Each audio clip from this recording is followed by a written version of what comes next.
సరిగ్గా లేదన్నట్టు. అప్పుడు మెడికేటర్ తీసుకున్నాను మా ఊరి దగ్గర రాజమండ్రిలో.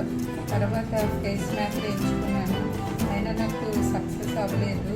అప్పుడు వాళ్ళు సజెస్ట్ చేశారు బంజారాకేలో నాగేశ్వర్ ఉన్నారు, అక్కడ హార్ట్ ట్రాన్స్ప్లాంట్ చేస్తారని చెప్పారు. ఆయన ద్వారా ఇక్కడికి వచ్చాను. ఆగస్ట్ 6th మన 2024లో ఆగస్ట్ 6th నాకు ఈ హార్ట్ ట్రాన్స్ప్లాంట్ చేశారు. అప్పటి నుంచి బాగుంది, రికవరీ బాగుంది. అంతకుముందు బ్రీతింగ్ కానీ ఏమీ సరిగ్గా ఉండేది కాదు.